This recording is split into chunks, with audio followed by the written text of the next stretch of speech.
32-year-old woman who never thought her quiet, peaceful life would take such a sharp, unexpected turn. I married Mike 6 months ago, and with him came his 18-year-old son, Alex. At first, Alex was the typical reserved teenager, polite, quiet, keeping mostly to himself. But something has shifted recently, something I can't quite explain.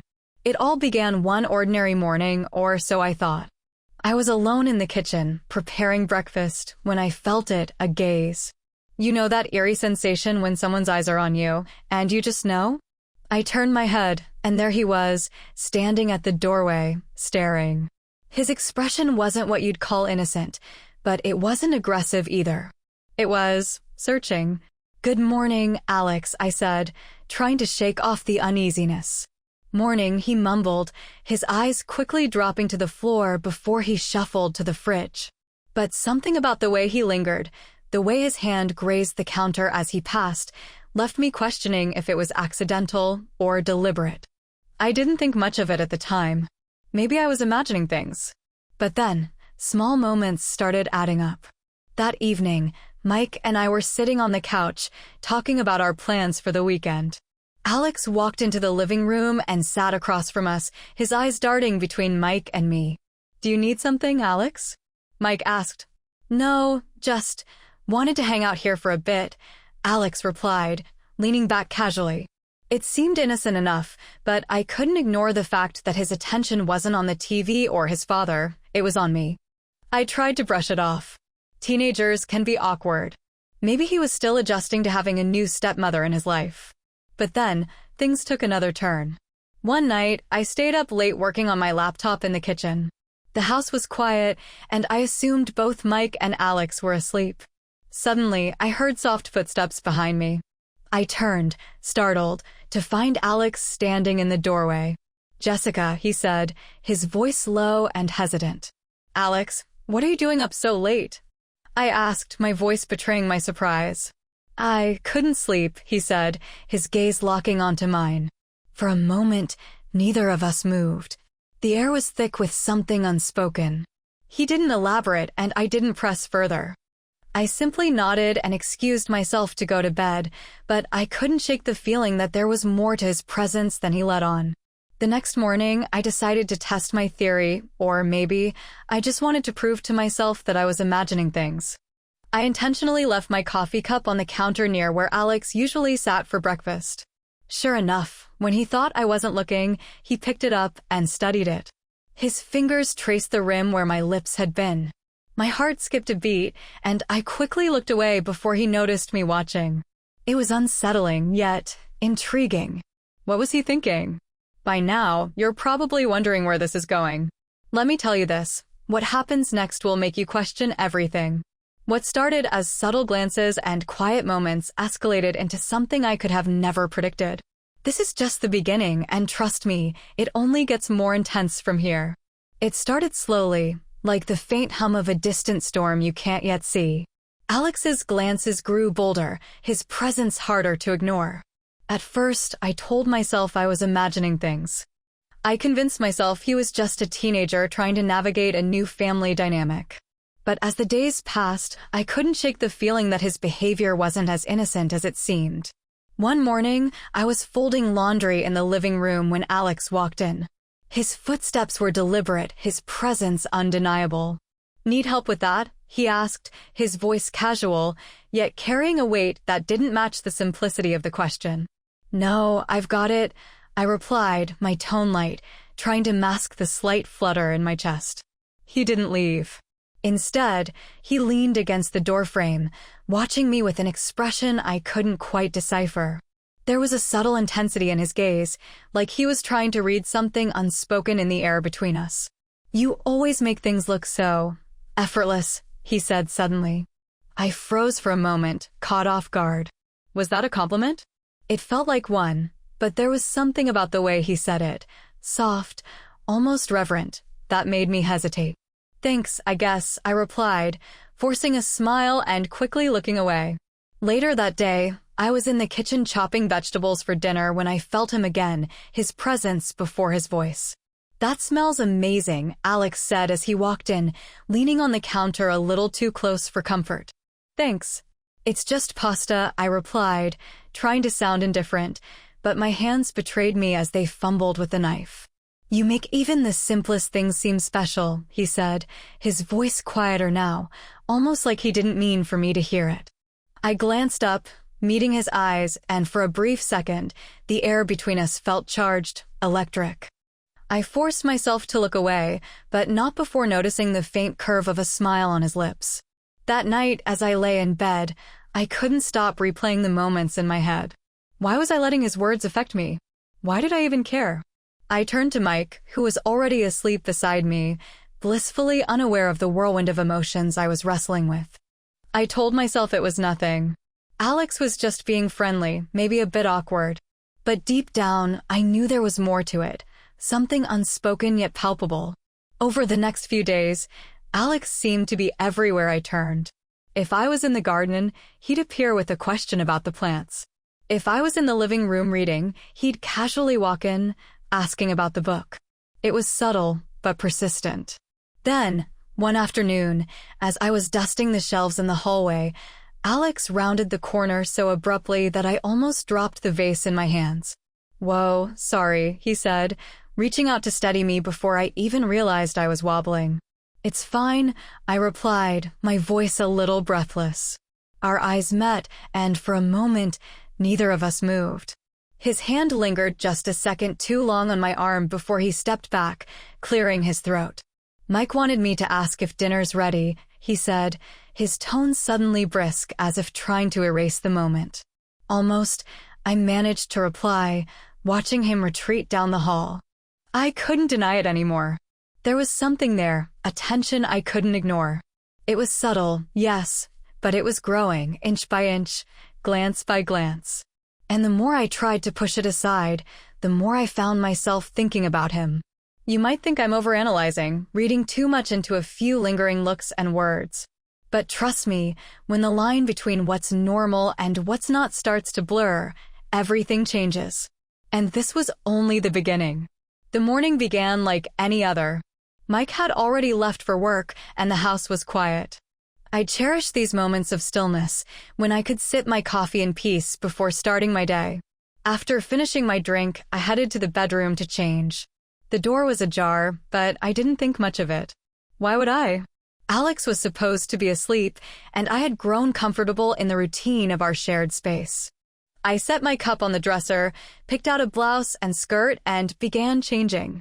Standing in front of the mirror, I unbuttoned my shirt, letting it slide from my shoulders. The morning sunlight filtered through the curtains, casting a warm glow across the room. I reached for my blouse, but as I lifted my gaze to the mirror, my breath caught. There he was. Alex stood in the hallway, his figure partially obscured by the doorframe. His eyes were locked on me, wide and unblinking. For a moment, time seemed to stop. At first, I froze, unable to process what I was seeing. Then, a wave of emotions hit me all at once: shock, anger, confusion, and something else. A flicker of heat in my chest that I couldn't quite place, something I didn't want to acknowledge. "Hey, Alex," I stammered, pulling the blouse in front of me to cover myself. His face turned crimson, and he immediately stepped back, his hands raised defensively. "I'm sorry. I didn't mean to, I was just..." His words tumbled out in a rush, his voice trembling. "Alex, what are you doing?" I demanded, trying to keep my voice steady despite the turmoil inside me. I didn't know. I didn't mean to see anything, I swear." He backed away further, his gaze darting to the floor. "I'm sorry, Jessica." And then, he was gone. I closed the door behind him, leaning against it as my heart raced. My mind was a whirlwind of thoughts. What had just happened? Had he really been standing there the entire time?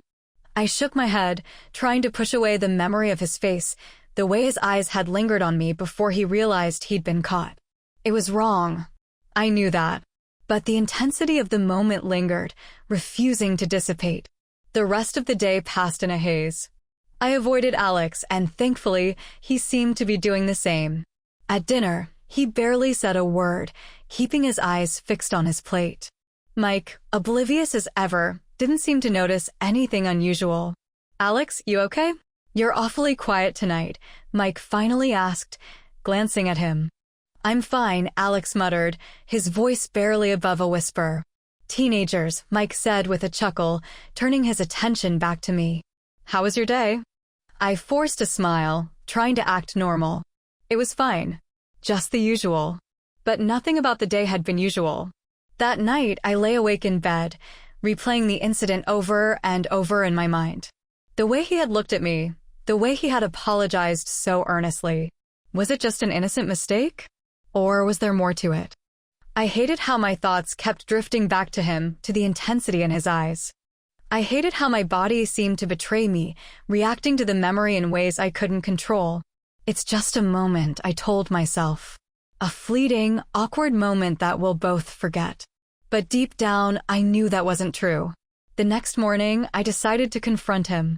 I needed to address what had happened to make it clear that it couldn't happen again. I found him in the kitchen, staring out the window with a distant expression. When I entered, he turned to me, his face pale. Jessica, he began, but I held up a hand to stop him. Alex, we need to talk about yesterday, I said, my voice firm but calm. I'm really sorry, he said quickly, his words spilling out in a rush. I didn't mean to, I wasn't trying to. I believe you, I interrupted, my gaze steady. But it can't happen again. Do you understand? He nodded, his eyes filled with a mixture of guilt and something else I couldn't quite place. I get it. It won't happen again, he said, his voice barely audible. For a moment we stood there in silence, the weight of unspoken words hanging between us. I wanted to believe that this was the end of it, that we could both move on. But the look in his eyes told me otherwise. That day, I caught myself glancing at him more often than I should have. Was I trying to see if he was avoiding me? Or was I looking for something else? I couldn't say. And then it hit me, the thought I'd been trying to bury since the incident in the hallway. This wasn't over. Not by a long shot. The days after the incident blurred together, but one thing was clear. Something had changed. The air in the house felt different, heavier. I noticed Alex more than I ever had before, his footsteps in the hallway, the way he lingered near me just a little too long, the way his gaze seemed to follow me. I tried to shake it off. I told myself it was nothing, that he was just a teenager navigating awkward emotions. But the truth was, I felt his presence everywhere, and it was starting to unnerve me. One evening, I was folding towels in the laundry room when I heard his voice behind me. Jessica? I jumped slightly, clutching the towel in my hands. Turning around, I found Alex standing in the doorway, his expression uncertain. Alex, you scared me, I said, forcing a nervous laugh. What is it? He stepped into the room, hesitating for a moment before speaking. I just wanted to say I'm sorry for what happened. His voice was soft, almost vulnerable. For a moment, I felt a pang of sympathy. It's okay, I replied, trying to keep my tone light. Let's just forget about it, all right? He nodded, but his eyes didn't leave mine. There was something in his gaze, an intensity that made my stomach tighten. I don't want you to think I'm weird or anything, he added, his voice barely above a whisper. You're not weird, Alex, I said, folding the towel in my hands as a way to distract myself. It was just an awkward moment. We've moved past it. He smiled faintly, but the look in his eyes told me that he hadn't. From that moment on, Alex seemed to find excuses to talk to me whenever we were alone. His questions were always innocent enough, how my day was, if I needed help with anything, but there was always an undercurrent, a weight to his words that I couldn't ignore. One afternoon, I was out in the garden, trimming the hedges, when I heard his voice behind me. You're really good at that, he said, startling me. I turned to see him standing a few feet away, watching me with that same intense gaze. Good at what? I asked, trying to keep my tone casual. Making everything look so perfect, he replied, a small smile playing on his lips. I felt a flush rise to my cheeks and quickly turned back to my work. It's just gardening, Alex. Maybe, but you make it look like more than that, he said, his voice quieter now. I didn't know how to respond, so I didn't. Instead, I kept my focus on the hedge, pretending I hadn't heard him. That night at dinner, Mike finally said something. "Alex, is everything okay? You've been acting a little off lately," he said, his tone casual but probing.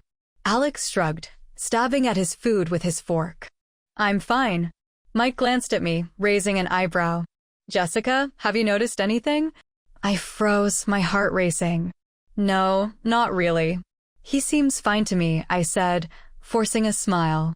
Mike studied me for a moment, then nodded. "All right, just checking."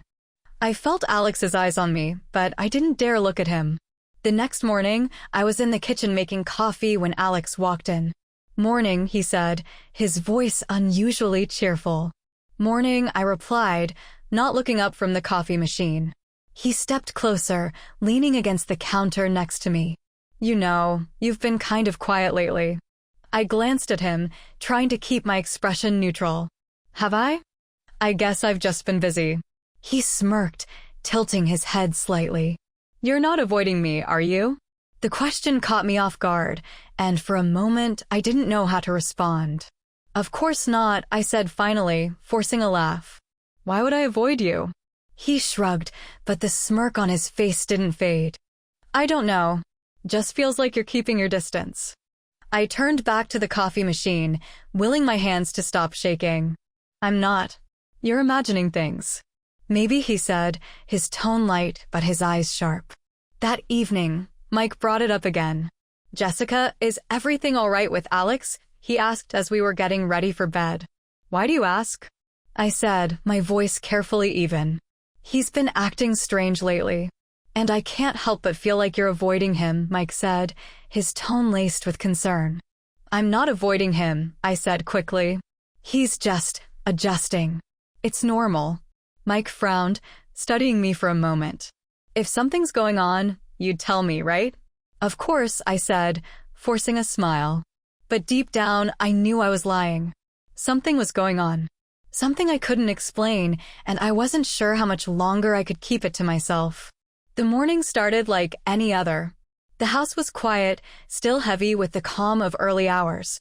Mike had already left for work, and the faint hum of the coffee machine in the kitchen was the only sound accompanying my slow start to the day. After finishing my coffee, I decided to indulge in a long, hot shower, a small luxury that I rarely allowed myself in the bustle of daily life. I gathered my towel and stepped into the bathroom, not bothering to lock the door. Why would I? Alex was still asleep, or so I thought. The water cascaded over me, warm and soothing, its rhythm steady as my thoughts wandered. The events of the past few weeks weighed on me more than I cared to admit. Alex's behavior, his lingering stares, the awkward conversations that seemed to carry unspoken layers, it all left me uneasy. And yet, I couldn't deny that a small, almost shameful part of me found his attention intriguing. Shaking the thought away, I focused on the water, letting it wash over me, erasing the tension knotting my shoulders. But then I heard it, a faint creak from behind me. At first, I thought I was imagining things. The sound was so soft it could have easily been the house settling. But then I felt it, that familiar sensation of being watched. Slowly, I turned my head, and my heart stopped. Alex stood in the doorway, his figure backlit by the dim hallway light. His face was unreadable, his eyes locked onto me with an intensity that made my breath catch. My first instinct was to cover myself, to shield myself from his gaze, but instead I froze. "Alex," I said finally, my voice barely above a whisper. He didn't move, didn't speak. The silence between us was deafening, the sound of the running water amplifying the tension in the air. His expression wasn't predatory, but it wasn't innocent either. There was something searching in his gaze, something that made my pulse race in a way I couldn't explain. I should have told him to leave, should have yelled or slammed the door. But instead, I stayed where I was, watching him as he watched me. It was a dangerous game, one neither of us had planned to play, and yet here we were, caught in the thick of it. After what felt like an eternity, Alex took a step forward. It was slow, hesitant, but deliberate. My breath hitched, my mind screaming at me to move, to do something. But I didn't. Then, as quickly as the moment had started, it ended. Reality snapped back, and I reached for the door, slamming it shut with enough force to rattle the frame. My hands trembled as I locked it, leaning against the wood as if it could shield me from the storm brewing on the other side. I stayed in the bathroom far longer than I needed to, the water long since turned off, my thoughts racing. What had just happened? And why hadn't I stopped it sooner? By the time I emerged, the house was quiet again, but the silence felt different, heavier, charged. Alex was nowhere to be seen, but I felt his presence lingering like a shadow. I spent the rest of the morning going through the motions, trying to push the incident from my mind. But it clung to me, an invisible weight that I couldn't shake. At dinner that evening, the tension was palpable. Alex sat across from me, his head down, his fork idly pushing food around his plate. Mike, oblivious as ever, filled the silence with light chatter about work and his plans for the weekend. "Alex, you've been quiet lately," Mike said suddenly, glancing at him. "Everything okay?" Alex's head snapped up, his eyes darting to me for the briefest second before he nodded. "Yeah, I'm fine," he said, his voice tight. Mike frowned but didn't press further. "All right, just checking." I kept my gaze firmly on my plate, willing myself not to look at Alex. But I could feel his eyes on me, burning into me with a weight that made it hard to breathe. That night, as I lay in bed beside Mike, I stared at the ceiling, unable to sleep. My mind replayed the incident over and over, dissecting every moment, every look. What had I done? What had we done? A part of me wanted to believe it was just a fleeting mistake, an awkward moment that would pass. But deep down, I knew better. The line we had crossed wasn't something we could undo. And I couldn't help but wonder what would happen next. Because this wasn't the end. It was only the beginning. The days following that morning were some of the most confusing of my life. I couldn't shake the image of Alex standing in the doorway, the look in his eyes, the way I had hesitated. I replayed every second of it in my head, trying to convince myself that I had handled it the best way I could. But had I? I told myself I needed to move on, to act like it hadn't happened, but my thoughts betrayed me. Every quiet moment, every time I caught a glimpse of Alex in the hallway, my mind would drift back to that morning. Alex, however, was different. He avoided me completely. At first, I thought I imagined it, but it became undeniable. He skipped breakfast, timing his meals for when I wasn't in the kitchen. If I entered a room, he found an excuse to leave. His silence was deafening, a stark contrast to the attention he had been giving me just days before. It was unsettling, but a part of me was relieved. Maybe this was for the best. If he kept his distance, it would be easier to forget. But forgetting wasn't as simple as I'd hoped. One evening, as I was tidying up the living room, I found a folded piece of paper tucked between the couch cushions. My name was written on the front in Alex's handwriting. My heart sank as I opened it, bracing myself for what I might find. Jessica. I don't know how to say this out loud, so I'm writing it instead. I know what happened the other morning was wrong. I shouldn't have been there. I shouldn't have looked at you the way I did. But I can't stop thinking about you. I know it's wrong, but I can't help how I feel. You're not just my stepmom. You're kind, smart, beautiful.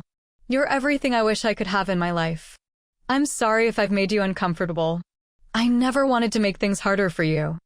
I just needed you to know how I feel because keeping it to myself is tearing me apart. Alex. I read the letter twice, then a third time, my hands trembling. A storm of emotions swirled inside me, guilt, confusion, frustration. And something else I didn't want to name, something that made my chest tighten. I wanted to tear the letter up, to pretend I hadn't read it. But I couldn't. His words lingered, carving a space in my mind that I couldn't ignore. That night I lay awake, the letter folded neatly on the nightstand beside me. Mike slept soundly, oblivious to the turmoil raging inside me. I stared at the ceiling, replaying Alex's words over and over. How had we gotten here? What had I done to encourage him? Had my own actions blurred the lines, given him the wrong idea? A part of me wanted to confront him, to tell him that this couldn't happen, that we had to move on. But another part of me hesitated. What would I even say? And what if I made things worse? The next morning, I decided to test the waters. I walked into the kitchen, knowing Alex would be there. He was sitting at the table, staring at his phone, but his posture was tense. When he saw me, his eyes darted away, and he mumbled a quick, "Good morning." "Good morning," I replied, trying to sound casual. I poured myself a cup of coffee and sat down across from him. For a moment, neither of us spoke. The silence was heavy, suffocating. "Alex," I began, my voice soft but steady. "About the other day." His head snapped up, his eyes wide with panic. "You don't have to." "I do," I interrupted, meeting his gaze. "I need to know that you understand it can't happen again." He nodded quickly, his hands fidgeting with the edge of his phone. "I know. I'm sorry. I shouldn't have." His voice trailed off and I sighed, running a hand through my hair. "Alex, this is hard for both of us. But we have to move forward, okay?" He nodded again, but the look in his eyes told me that moving forward wouldn't be as simple as I hoped. I thought I had hidden the letter well, tucked it away where no one would find it. But I was wrong. It was late afternoon when I heard Mike's footsteps, heavy, deliberate, the sound of a man who had made up his mind about something. I looked up just as he stormed into the kitchen, holding the folded paper in his hand. "What the hell is this?" he demanded, his voice sharp enough to cut through the air. My stomach dropped. I didn't need to ask what he was talking about. "Mike, let me explain." "Explain?" He slammed the paper down on the counter. "Explain how my son feels this way about you? Explain why he's writing things like this? What's been going on in this house, Jessica?" I opened my mouth to respond, but no words came out. My mind raced, searching for something, anything, that could defuse the situation. "It's not what you think," I said finally, my voice trembling. Mike's eyes narrowed. "Then tell me what it is. Because this," he gestured at the letter, "looks like more than just an innocent misunderstanding." I took a deep breath, trying to steady myself. "Mike, Alex is confused. He's a teenager, and he's dealing with a lot. This letter, it's just him trying to process his feelings.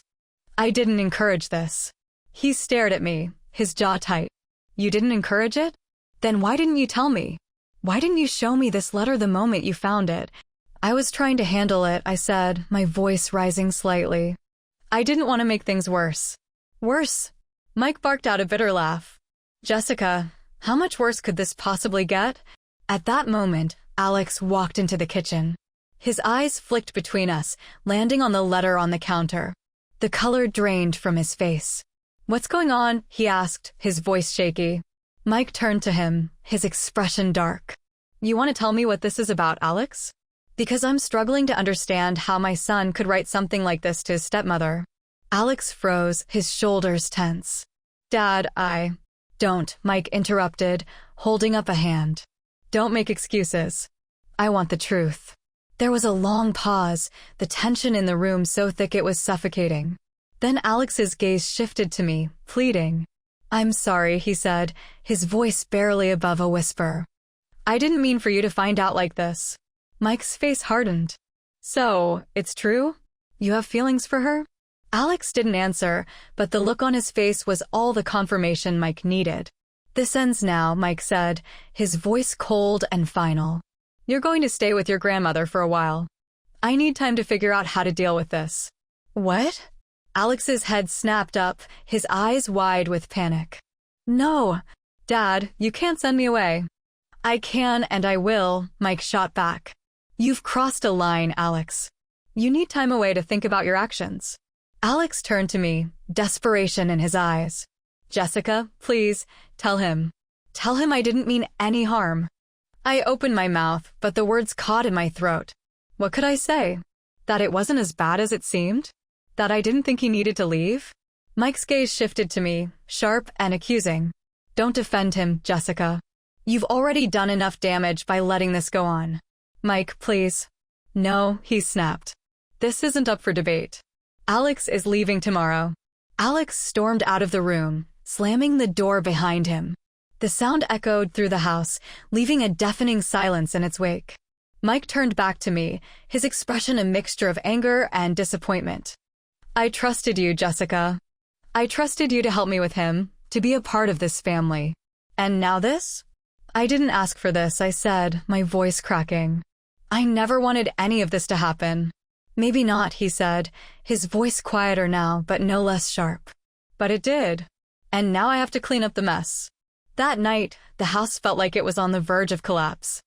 I could hear Alex moving around in his room, slamming drawers and muttering to himself. Mike sat in the living room, nursing a glass of whiskey and staring blankly at the wall. And me? I sat alone in the bedroom, the letter still folded in my hand, the weight of it crushing me. I had thought I could handle this, that I could keep everything under control. But now, everything was spiraling and I didn't know how to stop it. And deep down, I couldn't shake the feeling that this was far from over. Something told me that the worst was yet to come. I couldn't take it anymore. The tension in the house was suffocating, and the silence was even worse. Mike barely spoke to me, and Alex was leaving tomorrow, and I couldn't let him go without addressing everything. That night, after Mike had gone to bed, I found Alex sitting in the living room. He was hunched over, staring at the floor, his suitcase partially packed beside him. He looked up when I walked in, his eyes heavy with guilt and frustration. "Can we talk?" I asked, my voice soft but firm. He hesitated, then nodded. I sat down across from him, keeping a deliberate distance. For a moment, neither of us spoke, the silence stretching between us like a taut wire. "Alex, I need to understand," I began. "Why did you write that letter? Why have you been acting this way?" He exhaled sharply, running a hand through his hair. "Because I couldn't keep it inside anymore," he said, his voice raw. "I couldn't keep pretending like I didn't feel anything." "What do you mean?" I pressed, though a part of me already knew the answer. "I mean, I like you, Jessica. More than I should. More than I'm supposed to." His words came out in a rush, as if saying them quickly would make them hurt less. I felt a knot tighten in my chest, but I forced myself to stay calm. "Alex, I'm your stepmother. What you're feeling, it's not okay." "I know that," he snapped, his voice rising. "You think I don't know how messed up this is? But I can't help it. I've tried, Jessica. I've tried to ignore it, to stay away, but I can't. Every time I see you, it gets worse." His words hung in the air, heavy and charged. I wanted to be angry, to tell him he was being selfish, but instead, I felt something else, sympathy. "Alex," I said gently, "you're young. You're going through a lot. What you're feeling, it's not real. It's just—" "Don't say it's just a phase," he interrupted, his voice trembling. "It's not. You don't understand, Jessica. You don't know what it's like." "Then help me understand," I said, leaning forward slightly. He hesitated, his jaw tightening. Then, as if a dam had broken, the words spilled out. "It's not just about how I feel," he began. "It's everything. The way you talk, the way you move, the way you look at me sometimes, like you actually see me. I've never had that before. No one's ever looked at me like that." "Alex, I'm sure you're misunderstanding." "No, I'm not," he interrupted. "I see the way you react, Jessica. That day in the bathroom, you didn't stop me. You could have, but you didn't." His words hit me like a slap, and I felt my face flush. I was shocked. I didn't know what to do. "Maybe," he said, his voice quieter now. "But it wasn't just that. I've seen the way you hesitate sometimes, the way you look away when I'm too close. It's like you're scared, but not of me. Of yourself." I opened my mouth to argue, but he cut me off. "And it's not just that," he continued. "I've seen you when you think no one's watching. I've seen you in the mornings, in your robe, standing by the window. I've seen you in the kitchen, late at night, when you're lost in your thoughts. You're different when you think no one's looking." The room spun for a moment, his words crashing over me like a wave. He'd been watching me. In moments I thought were private, moments I thought were mine alone. "Alex, that's not okay," I said, my voice shaking. "I know," he admitted, his head dropping into his hands. "I know it's wrong. I hate myself for it. But I can't stop. I don't know how." I sat there, staring at him, my mind a whirlwind of emotions. Anger, confusion, guilt, they all swirled together, leaving me unsure of what to say. "Alex," I said finally, "you need help. This This isn't something you can handle on your own, and I can't help you with it. He looked up at me, his eyes desperate. Please don't send me away. I'll fix it, I promise. I'll stay away, Al. You're not being sent away as punishment, I interrupted. You're going because we all need space. You, me, and your dad. This situation, it's not healthy for any of us. He didn't respond, but the defeat in his expression said it all. As I stood to leave, I hesitated at the doorway. Alex, I hope someday you'll look back on this and understand. What you're feeling, it's not what you think it is. It's just complicated. He didn't say anything, and I left him there, the weight of the conversation pressing down on me like a stone. As I lay in bed that night, Mike sleeping soundly beside me, I couldn't shake the feeling that this wasn't the end. The truth was out now, but what came next? That was a question I didn't have an answer for, and it terrified me. The morning started with an eerie calm, the kind that comes before a storm. I thought the worst had passed, that the tension would dissipate once Alex left for his grandmother's house. But as I walked into the kitchen, I was met with Mike, standing rigid, his phone in one hand and a storm in his eyes. What the hell is going on, Jessica? He demanded, his voice cold and sharp. I froze, my heart racing. Mike, what are you talking about? He threw his phone onto the counter. Alex recorded your conversation last night. He sent it to me. My breath caught in my throat. What? He recorded you, Mike repeated, his voice rising. Everything you said, Jessica. About how he feels, about how you feel. Care to explain what the hell that was about? My mind scrambled for an answer, but nothing I could say would make this better. The truth was already out there, laid bare in a way I hadn't expected. Mike, it's not what you think, I began, my voice trembling. Not what I think, he snapped. So, you didn't sit there and let him pour his heart out to you? You didn't admit that your behavior hasn't exactly been innocent? Because that's what I heard, Jessica. I felt the ground beneath me shift. I didn't encourage him, Mike. I was trying to help him, to make him understand. To understand what? He interrupted, his face contorted with anger. That his feelings are okay? That it's fine for him to obsess over you? Because that's what it sounds like. I shook my head, tears welling in my eyes. I didn't say that. I told him it was wrong. I told him it couldn't happen. But you didn't stop it, did you? Mike's voice cracked, a mixture of rage and hurt. You let this go on, Jessica. You let him believe there was something there. I didn't know how to handle it, I admitted, my voice barely above a whisper. No, he said, his tone venomous. You didn't want to handle it. You wanted the attention, didn't you? His words hit me like a slap, and for a moment, I couldn't breathe. That's not true, I said, but even to me, it sounded weak. Just then, Alex entered the room. He looked between us, his expression a mixture of guilt and fear. Dad, stop, he said, his voice firm but pleading. Don't, Mike snapped, turning on him. Don't you dare defend her. You've caused enough damage already. I didn't mean for this to happen, Alex said, his voice breaking. I couldn't keep it inside anymore.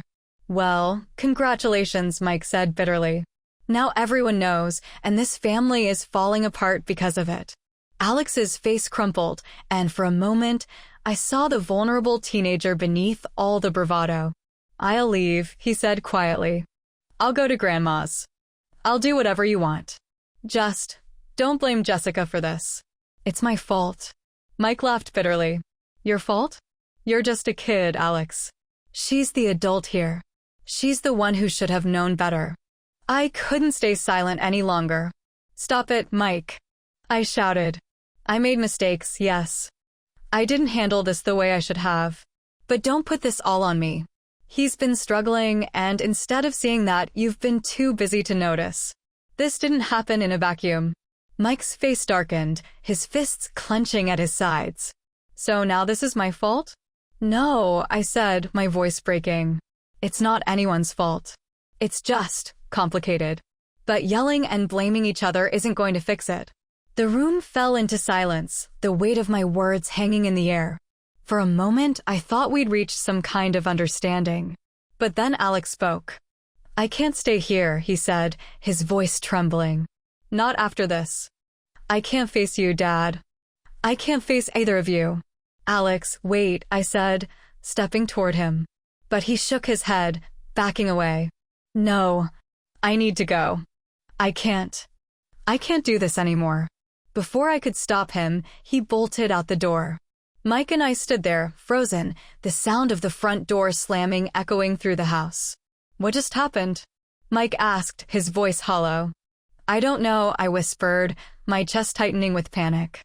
I rushed to the window and saw Alex walking down the street, his pace hurried and frantic. That night, the house felt emptier than ever. Mike didn't say another word to me, retreating to the bedroom and closing the door behind him. I stayed in the living room, staring at the clock, waiting for a sign that Alex was okay. But deep down, I knew that nothing would be okay. Not anymore. The cracks in our family had been exposed, and there was no going back. The house was quieter than ever. Alex had left that morning without a word, his footsteps heavy as he walked out the door. Mike didn't say goodbye either, his face a mask of frustration and disappointment. And I just stood there, frozen, as if by staying still I could hold the shattered pieces of our family together. The day passed in a blur. Mike buried himself in the garage, the clinking of tools the only sign that he was still here. I wandered from room to room, unable to focus on anything, my mind stuck on the last look Alex gave me before he left. It wasn't anger or even sadness, it was something deeper, something I couldn't name.